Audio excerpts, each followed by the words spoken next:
What's going on, guys? Your boy Coach Anthony and none other than Fast Eddie Chambers, and today's video is going to be why you're getting hit with the jab.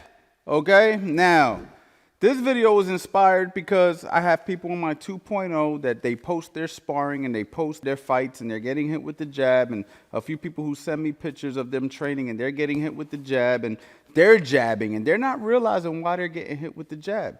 So I'm just going to give a few different scenarios on why you're getting hit with the jab, and maybe it can help prevent you guys from getting hit with the jab, right? Sometimes other people's mistakes can actually help you not make those mistakes, right? That's what they say, right? The smart people learn from other people's mistakes as opposed to making the same mistakes themselves, okay? So one thing that I noticed in a few of the videos, and I see it all the time in professional fights as well, is people being too predictable when they step in with their jab. So if Eddie is right here directly in the middle and he steps in with his jab, bang, he gets hit with a jab, possibly at the same time, okay? Now, let me go ahead and be clear. Another thing is maybe that rear glove isn't where it should be. So that rear glove has a lot of jobs, okay? Now, whether you're fighting from a half a man or if you're fighting from a traditional hands up, elbows in, chin tuck boxing stance, this hand is doing a number of things, right? The right hand is a very important, or the rear hand is a very important weapon for you because you're catching shots with up the middle, catching shots around the side. You're shooting punches with that hand as well. If that hand is on the side of your face and you're stepping in with a jab, which a lot of people will do that because they're more scared of a hook than they are of a jab, you will get caught with the jab right down the middle. So that hand, I like to keep it somewhere under the chin or right on the right side of the chin so it can be quick enough to do two jobs, okay? So again, to prevent that, now, if Eddie is just going to step in with a jab, that rear glove is ready to catch a jab. Bang, okay? So do it again. Bang. Again. Bang, okay? Now, notice he doesn't reach because if he reaches, he could get clipped with the hook. So he's going to make sure that when I say reach, I mean with his rear hand. Now, what he's going to do is have that hand in a position where it could do all the jobs needed. Bang, bang, it doesn't matter. Eddie can react, okay? Bang. Again. He got clipped him. And he, see? What? Because the hand was in somewhat the right position, still clipped the hand more than they clipped. Oh, okay. There you go. He got to come back for everything, this guy right here. All right, ready to do it again? Bang. Okay, again. Bang. Okay, so you want that hand prepared, okay? So that's the first thing. The reason you're getting clipped with the jab is because you're just stepping in very predictable and you're not thinking about the defense. You're not thinking about blocking the jab, okay? And with that being said, when I talk about predictability, is people are also not using feints before they use their jabs, okay? So let's go ahead and let's just say we're sparring right now, and Eddie, you're working your jab, I'm working my jab. Show me a way that you would approach the situation. So boom, I don't know if Eddie's really going to throw a jab. So you notice what I did right there. I already flinched a little bit, right? So go ahead. Boom, he just caught me.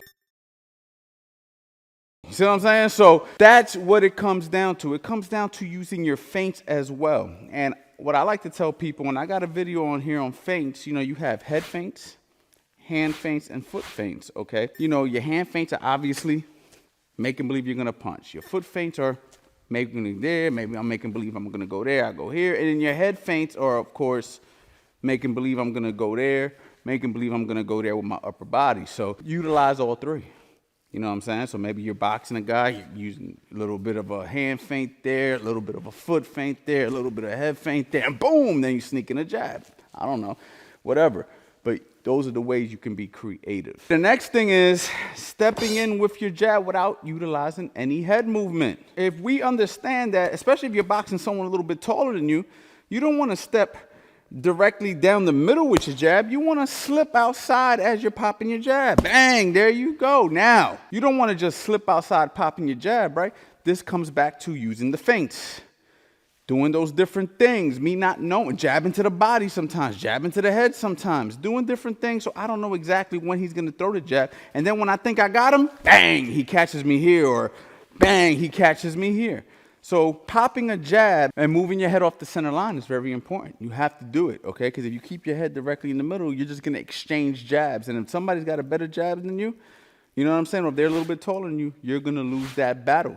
So make sure you're using your feints. Make sure you're slipping as you throw your jab. You're doing those things, and that'll prevent you from getting hit with a jab. Another reason you're getting hit with the jab is you're just standing in front of your opponent for too long. Okay, so me and Eddie are boxing, and he's standing right here, and he's not doing much.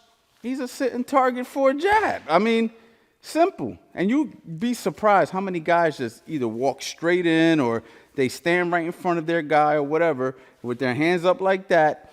And, you know, guys can use different jabs, right? I could split up the middle with a jab. You know what I mean? I could poke the stomach. Now I got him looking for that, and now he's split, bang. You know what I'm saying? You don't want to stand in front of a guy for too long, okay? You always want to give some sort of an angle. You want to, you know, try to have a rule where you don't stand in front of a guy for more than a second or two, okay? If you're not working, then you got to make some kind of a decision by going to a new spot, okay? You don't just want to stand in front of a guy if you're not working. And when I say working, I mean feints, jabbing, throwing combinations, whatever needs to get done. That's working. So you have to make sure you're working if you're standing in front of a guy. If you're not working, get to a new spot. All right, guys, and there you have it. So these are the ways that you're getting hit with the jab, guys. You definitely want to incorporate these different techniques. So you want to use your feints. You don't want to stand in front of your guy too long.